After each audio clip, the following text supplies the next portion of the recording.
नमस्कार, आप देख रहे हैं हर तस्वीर में कहानी और आपके साथ मैं हूं ऋचा शर्मा। तस्वीर के सिलसिले को शुरू करते हैं। पहली तस्वीर पलामू से दिखाते हैं। पलामू के रेलवे क्रॉसिंग में आग और रफ्तार के बीच लुका छिपी हुई। पटरी पर मालगाड़ी दौड़ती रही तो ठीक सामने खड़ी फटफटिया धू धू कर जलती रही। गनीमत रही कि बड़ा हादसा होते होते टल गया।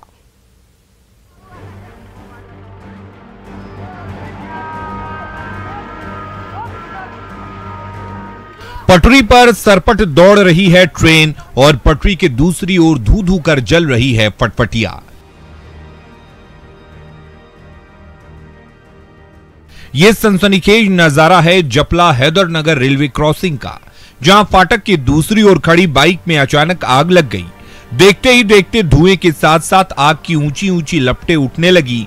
ठीक तभी जलती बाइक से महज 100 मीटर दूर पटरियों पर हॉर्न बजाती मालगाड़ी धड़धड़ाते हुए गुजरने लगी।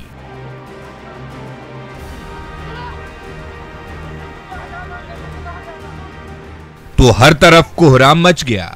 किसी बड़े हादसे की आशंका से सब के सब कांपने लगे, जलती बाइक से दूर भागने लगे।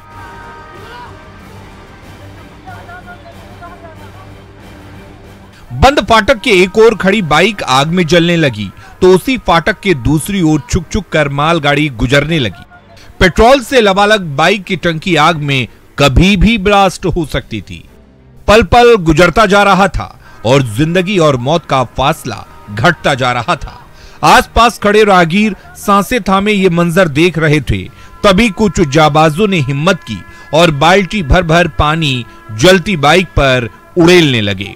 फिर भी आग की लपटें थमने का नाम नहीं ले रही थी। फाटक के दोनों ओर रफ्तार और आग के बीच लुकाछिपी का खेल चलने लगा और दूर खड़े मुसाफिर ये खौफनाक मंजर सांसें रोके देखते रहे। थोड़ी देर बाद मालगाड़ी की एक एक बोगी गुजर गई, लेकिन पटपटिया में लगी आग नहीं बुझी। तो रेल कर्मचारी और राहगीरों ने पानी की बौछार से आग पर काबू पाया और एक बड़ा हादसा टल गया। संजय भारती, न्यूज़ 18, पलामू। और दानापुर के स्टेट हाईवे पर पिकअप वैन के पलटते ही मुफ्त का डीजल लूटने की होड़ मच गई। बर्तन और गैलन लेकर ग्रामीण कूद पड़े, लेकिन ये मुफ्तखोरी जानलेवा साबित हो सकती है।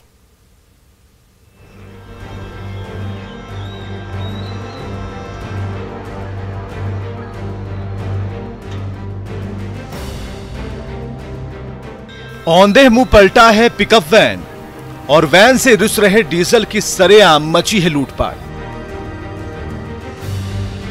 यह नजारा है Bihta Sarmera state highway number 78 का। 2200 लीटर से लबालब यह पिकअप वैन सरमेरा की ओर जा रहा था। तभी अचानक नौबतपुर के पास ड्राइवर ने संतुलन खो दिया और पिकअप वैन पीठ के बल लेट गई। फिर क्या था, वैन के ऊपरी हिस्से में बने सुराख से एकाएक डीजल की तेज धारा बहने लगी और नौबतपुर के ग्रामीणों के बीच उस डीजल को लूटने की होड़ मच गई।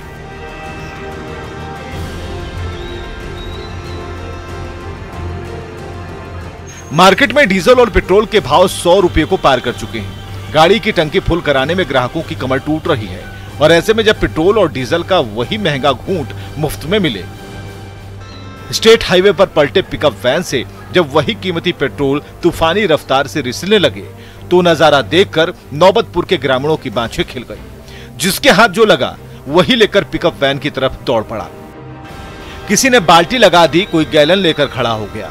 जिस किसी को सुराख के पास खड़े होने की जगह नहीं मिली, वो सड़क पर बह रही डीजल की धारा को ही पन्नी में समेटने लगा। लेकिन मुफ्तखोरी की इस होड़ में किसी को भी न तो अपनी जिंदगी की परवाह रही और न गाड़ी के ड्राइवर की।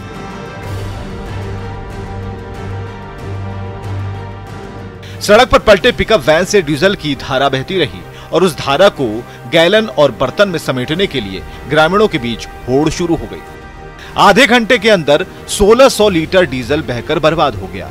उसमें से जिसके हाथ जितना लगा वो उतना डीजल लेकर घर भाग गया। लेकिन जरा सोचिए, किसी की थोड़ी सी चूक से डीजल के इस तालाब में आग लग जाए तो डीजल का ये घूंट आपकी जिंदगी से ज्यादा कीमती नहीं है। इसलिए मुफ्त के डीजल के चक्कर में अपनी जान दांव पर न लगाएं। अमरजीत शर्मा, न्यूज़ 18, दानापुर। और शिवहर की सड़क पर 7 सवारियों से लदी फटफटिया देखकर सब दंग रह गए। पुलिस वालों ने बाइक सवार को समझाया और ऐसी गलती नहीं करने की सख्त हिदायत भी दी।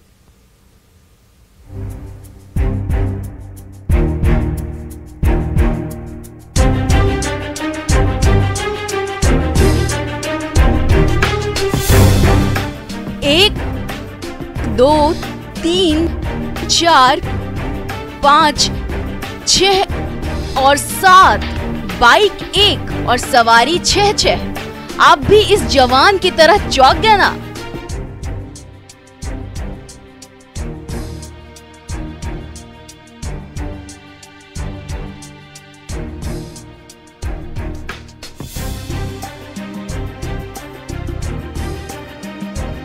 ये नजारा है नवाब हाई स्कूल की सड़क का, जहां शिवहर पुलिस ने बाइक की चेकिंग शुरू की तो दोपहिया सवारों के बीच हड़कंप मच गया। तभी एक फटफटिया पर सवार ये पूरा परिवार भी वहां पहुंच गया तो एक बारगी शिवहर पुलिस के जवान दंग रह गए और बाइक का हैंडल थामने वाले युवक के सामने हाथ जोड़ लिए। उस तरह के वाहन चलाने वाले सभी लोगों से मेरा अनुरोध होगा कि कृपया इस तरह से गाड़ी नहीं चलाएं। उसकी क्षमता 2 है तो 2 ही चलाएं, क्योंकि इसमें एक्सीडेंट की संभावना काफी बढ़ जाती है। ये देखिए, फटफटिया की टंकी पर एक नहीं 2 नन्हे मुन्ने टंगे हुए हैं। उनके ठीक पीछे पापा बैठे हुए हैं तो पापा के पीछे मम्मी और आंटी भी बड़े मजे से धसी हुई है। और तो और मम्मी और आंटी के गोद में 2 और नन्हे मुन्ने खिलखिला रहे हैं। तो जरा सोचिए, 6 सवारियों से लदी इस फटफटिया का संतुलन थोड़ा भी बिगड़ा और जो सड़क पर औंधे मुंह धड़ाम हुई तो इन बच्चों का क्या हाल होगा। मम्मी और आंटी को कितनी चोट लगेगी और पापा जी कैसे कराहेंगे। इसलिए खुद के साथ साथ अपनों की जिंदगी से यूं खिलवाड़ मत कीजिए। और यदि नहीं मानते तो उन पर जो मोटर व्हीकल एक्ट है उसके तहत कानूनी कार्रवाई की जाएगी। इस वाहन पर फाइन हुआ कि नहीं अभी तक? सभी गाड़ी को जो उस तरह से चला रहे हैं उनको फाइन किया जा रहा है। फटफटिया को कार समझने वाले इस सज्जन की तस्वीर को जरा गौर से देखिए और खुद के साथ साथ अपने जिगर के टुकड़ों की भी फिक्र कीजिए, नहीं तो जल्दबाजी और थोड़े से पैसे बचाने के चक्कर में कहीं लेने के देने ना पड़ जाएं। राकेश कुमार, न्यूज़ 18 शिवहर। और देखिए, लखीसराय में मदमस्त गजराज ने जबरदस्त तांडव मचाया है। महावत की रौंद कर जान ले ली तो मकान और खेत में खड़ी फसल पैरों तले तहस नहस कर डाली।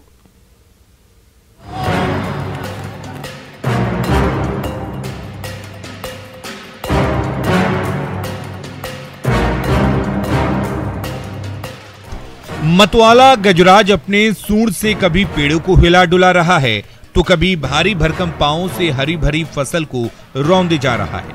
ये नजारा है तुरकौलिया के पिपरिया गांव का, जहां इस पगलाए हाथी ने घंटों मौत का खेल खेला। पैरों से कुचलकर महावत की जान ले ली तो कई घरों को तहस नहस कर दिया। ग्रामीणों ने हु हल्ला मचाया तो हाथी का पारा 7वें आसमान पर पहुंच गया। फिर तो गांव वालों को जान बचाकर खेतों की ओर भागना पड़ा, लेकिन इस मदमस्त गजराज ने वहां भी पीछा नहीं छोड़ा। कितने का क्षति पहुंचाया होगा? क्षति तो बहुत हुआ है, पूरे बस्ती में हुआ है। फसल का भी क्षति किया है, बहुत क्षति हुआ है बने गांव में लगभग। अब हम क्या मान बताएं। 2 महावत गजराज की पीठ पर सवार विवाह समारोह में शामिल होने जा रहे थे। बीच रास्ते में अचानक ये हाथी ऐसा बिदका कि पूरे गांव में कोहराम मच गया। झोपड़ी की झोपड़ी रौंद डाली, पांव से मारकर मकान का नक्शा बिगाड़ दिया तो खेतों में खड़ी हरी भरी फसल का सत्यानाश कर दिया। परेशान ग्रामीणों की गुहार पर माहिर महावत और वन विभाग की टीम ने बड़ी मुश्किल से गजराज को काबू में किया। सूंड और पांव को जंजीर में जकड़ा तो सबकी जान में जान आई। हाथी अब दूसरे एरिया में चला गया। प्रशासन कब आई थी? प्रशासन अभी 1 घंटा पहले, उसके पीछे पीछे प्रशासन गई है। प्रशासन गई। मतवाले गजराज के उत्पात से पिपरिया के ग्रामीणों की जिंदगी घंटों सांसत में पड़ी रही। हर तरफ तबाही मचाने और सब कुछ तहस नहस करने वाले ऐरावत पर जब नकेल कसी गई तभी गांव वालों ने राहत की सांस ली। मुकेश सिन्हा, न्यूज़ 18, लखीसराय।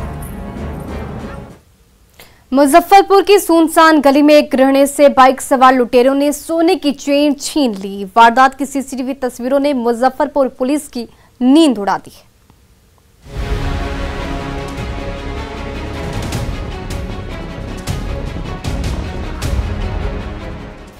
सुबह का समय है। सातपुर किला मोहल्ले की सड़क पर ज्यादा चहल पहल नहीं है। स्थानीय गृहिणी सविता देवी बच्चे के लिए दूध लेने पास के खटाल जा रही हैं। फिलहाल सड़क खाली है। सविता देवी उसी सुनसान गली से गुजर रही हैं। तभी एक ब्लैक बाइक उनके बेहद करीब से गुजरी और आगे निकल गई। इस फटफटिया पर सवार दोनों मुसाफिरों ने हेलमेट पहन रखा है। अब सविता देवी ने आधा रास्ता तय कर लिया है। 10 सेकंड बाद वही फटफटिया यू टर्न लेकर वापस उस गली में मुड़ी। तभी जैसे ही सविता देवी करीब आई, बाइक की रफ्तार थमी और पीछे बैठे मुसाफिर ने गले से सोने की चेन छीन ली।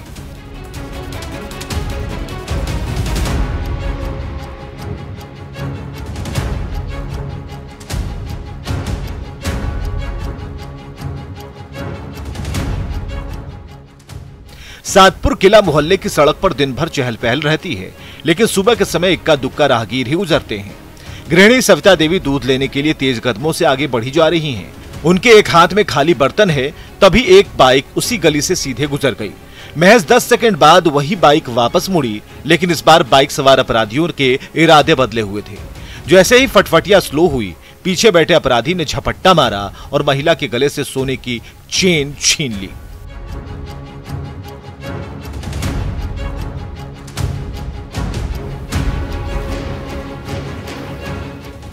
सातपुर किला मोहल्ले की गली में दिन दहाड़े गृहिणी के गले से सोने की चेन छीनने की इस घटना ने सबके होश उड़ा दिए।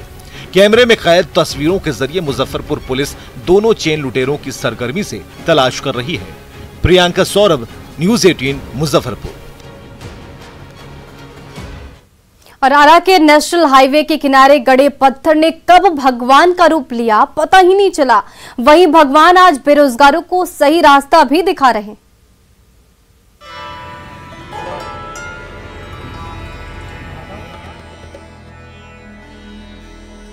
सच ही कहा गया है, चाहो तो पत्थर, चाहो तो भगवान। ये कहानी शुरू हुई 20 साल पहले, जब गजराजगंज के 3 जिगरी यारों ने एक साथ सरकारी नौकरी का सपना देखा। तीनों नेशनल हाईवे किनारे एक साथ रेस लगाते। एक दिन सूझी की गांव की गली में रखा पत्थर उठाया और यहाँ रख दिया। रोज उसे प्रणाम करते और दौड़ लगाते। ये टोटका काम कर गया। 2 दोस्तों को सेना और तीसरे को बिहार पुलिस में नौकरी मिल गई। इसके बाद तो गांव के बेरोजगारों की लॉटरी ही लग गई। साख बनते गया, जितने सेवा किए अपना धीरे धीरे लाइन में चला जा रहा है। और कितने लोगों की नौकरी हो गई? आज के तो डेट में कम से कम 100 हमारे गांव के लड़का का नौकरी हो गया। 100 का कम से कम जवार का जोड़िएगा तो 150 हो जाएगा। आरा बक्सर नेशनल हाईवे के किनारे विराजमान बाबा भूतनाथ आज हर भोले भटके को सही राह दिखाते हैं। सच्चे दिल से मुराद मांगने वालों की मनचाही इच्छा को पूरी करते हैं, तो गरीबों और बेरोजगारों को उनकी मंजिल तक पहुंचा देते हैं। आज भी भूतनाथ धाम पर मत्था टेक कर दौड़ लगाने वाले युवा सरकारी नौकरी का सपना देखते हैं, तो उनकी कामना पूरी होते देर नहीं लगती। यही करिश्मा दूर दराज के युवाओं को अक्सर इस ओर खींच ही लाता है। मैंने शुरुआत कर रहा था मैं दौड़ का किसी मैंने फिजिकल टाइप का काम तो उनको गोल के ही करते थे। तो 4 विज्ञापन आया और 4 के बाद हम लोग मैंने बहुत मेहनत से दौड़े। 18 जगह दौड़े। 18 जगह में हमको 7 जगह ज्वाइनिंग आया पुलिस का। भगवान से ज़्यादा आस्था रखता हूँ, तो मैं हर भगवान को ही मानता हूँ। ये भूतनाथ तो हम लोग गाँव के हैं, तो मनोकामना तुम्हारा मांगा ही जाएगा। तो फिर क्या हुआ? फिर नौकरी हुआ। अभी मैं अपने गांव को ही सरकारी स्कूल विद्यालय है, मध्य विद्यालय, उसी में कार्यरत हूँ शिक्षक। 3 दोस्तों ने जिस पत्थर की श्रद्धा भाव से आराधना शुरू की, वो पत्थर आज हर किसी को सही राह दिखा रहा है, उन्हें उनकी मंजिल तक पहुंचा रहा है। भूतनाथ धाम की इस महिमा की चर्चा आज हर किसी के जुबान पर है। भूतनाथ बाबा के गोद लाकर ही जाते थे।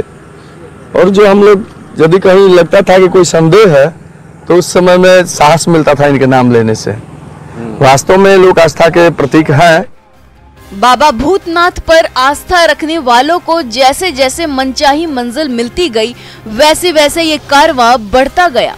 पत्थर से भगवान बनने की यही कहानी आज भी हर किसी को प्रभावित करती है। हिमांशु प्रवीण, न्यूज़ 18 आरा।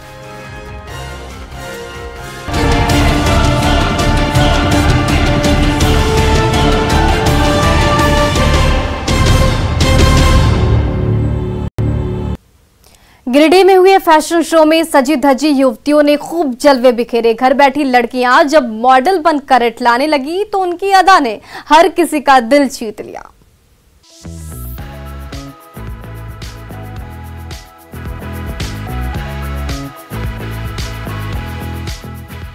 दूधिया रोशनी से नहाया रैंप और उस रैंप पर इठलाती बलखाती हसीनाएं। ये नजारा है गिरिडीह में हुए फैशन शो का, जहां एक के बाद एक सजी धजी बालाएं आती रही और अपनी अदाओं की बिजली गिराती रही। तभी लाल परी ने जैसे ही रैंप पर कदम रखा, आत्मविश्वास और कदम ताल से दर्शकों का दिल जीत लिया। बारी आई गुलाबी परी की तो भला वो क्यों पीछे रहे। फिर तो रैंप पर फैशन शो की बहार ही आ गई।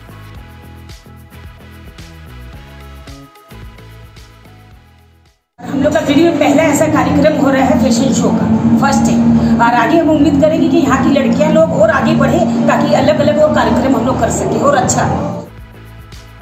गिरिडीह जैसे छोटे से शहर में भी फैशन और स्टाइल के दीवानों की कमी नहीं है। इस फैशन शो में शामिल हुई युवतियों ने ये दिखा दिया कि मौका मिले तो वो भी फैशन और ड्रेसिंग सेंस में बड़े बड़े शहरों की हाई फाई लड़कियों को न सिर्फ टक्कर दे सकती हैं बल्कि उन्हें मात भी दे सकती हैं। तभी तो जब फैशन शो में एक के बाद एक 18 युवतियों ने हुस्न का जलवा बिखेरा तो उनकी हर एक अदा पर पूरा गिरिडीह कुर्बान हो गया और सब ने इस आयोजन की जी भर कर तारीफ की। फैशन शो कंपटीशन करवा रहे हैं रजनीकांत ढोसा सेंटर में। इस फैशन शो कंपटीशन से हम ये दिखाना चाह रहे हैं और अपनी महिलाओं को आगे बढ़ाना चाह रहे हैं और अपनी कल्चर को हम रीच बनाना चाह रहे हैं। इस फैशन शो ने घर में बैठी युवतियों को आत्मविश्वास से लबरेज किया ही गिरिडीह शहर के साथ साथ गिरिडीह की युवतियों को भी नई पहचान दी। एजाज अहमद, न्यूज़ 18 गिरिडीह। पटना में बढ़ती गर्मी से परेशान महिलाएं सैलून की शरण में राहत महसूस कर रही हैं, जहां हेयर स्पा और क्लीन अप कराने वाली महिला ग्राहकों का तांता लगा हुआ है।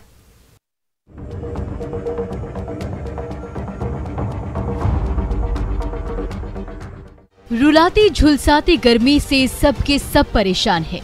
आसमान से ऐसी आग बरस रही है कि कोई स्किन एलर्जी से जूझ रहा है तो कोई पसीने से परेशान है। त्वचा में जलन और बाल झड़ने की शिकायत भी कम नहीं है। इन्हीं तकलीफों से जूझ रही पटना की महिलाओं का मनपसंद ठिकाना इन दिनों ये हाई फाई सैलून बन गया है, जहां किसी को क्लीनअप से राहत मिल रही है तो किसी को हेयर स्पा से तरोताजा महसूस हो रहा है। मेरी स्किन काफी ऑयली है तो गर्मी में बहुत स्वेटिंग, पसीना, धूप से भी एलर्जी होती है, तो मैं अभी यहाँ क्लीनअप और हेयर स्पा के लिए आई हूँ। गर्मी के दिनों में किचन में पसीने से तरबतर घरेलू महिलाएं जलन और एलर्जी से तो परेशान हैं ही, रोजाना कामकाज के सिलसिले में घर से बाहर निकलने वाली प्रोफेशनल गर्ल्स भी धूल मिट्टी के साथ साथ त्वचा में टैनिंग से जूझ रही हैं। न कि इस मशहूर सैलून के पास इन महिला ग्राहकों के लिए हर परेशानी का आसान हल है।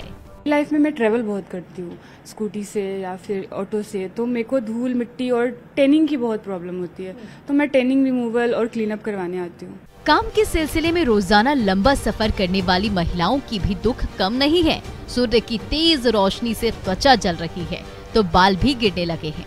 उनके लिए खास तौर पर D10 पैक और ठंडा ठंडा कूल हेयर स्पा है ना। मैं बहुत दूर से आती हूँ ट्रेवल करके, तो फेस में टैनिंग हो गया है और हेयर का भी प्रॉब्लम है, तो मैं यहाँ D10 करवाने आई हूँ और हेयर स्पा लूंगी। अचानक गर्मी बढ़ने से सनबर्न के केस तो बढ़ ही रहे हैं, त्वचा में टैनिंग की शिकायतें भी कुछ ज्यादा ही बढ़ गई है। ऐसे में पटना के ज्यादातर सैलून में रोजाना हेयर स्पा और डिटेन कराने वाले ग्राहकों का तांता लग गया है। इस स्कल्प ऑयल के कारण जो सबसे ज्यादा डिमांड में है वो अभी डिटेन है। स्कल्प ऑयल के कारण हेयर स्पा एक आपका आ रहा है कंटिन्यू, हेयर स्पा जो है कंटिन्यूटी हो गई है इन गर्मियों के सीजन में, और डिटेन के सबसे ज्यादा क्लाइंट आ रहे हैं। तो जब तेज गर्मी सताए तो सैलून की शरण में जाए और हेयर स्पा से चैन महसूस करें। लेकिन जिनके पास महंगे सैलून का खर्च वहन करने की क्षमता नहीं हो, आखिर वो क्या करें? ऐसा जरूरी नहीं कि हर लोग सैलून पहुंचे, लेकिन ये जरूरी है कि आप गर्मियों में अपने स्किन का प्रॉपर ख्याल रखें। पानी पिएं, सनस्क्रीन का इस्तेमाल करें और जब भी घर से बाहर जाएं ग्लव्स पहने, अपने मुंह को ढकना ना भूलें। ऐसा करके आप अपने हेल्थ की केयर करेंगे, गर्मियों से अपनी स्किन को बचा सकते हैं। कैमरा पर्सन अजय दुबे के साथ विनीता मिश्रा, न्यूज 18 पटना। और फिलहाल इस बुलेटिन में बस इतना ही। बने रहे न्यूज 18 बिहार झारखंड के साथ, क्योंकि न्यूज 18 पर खबरों का सिलसिला लगातार जारी है।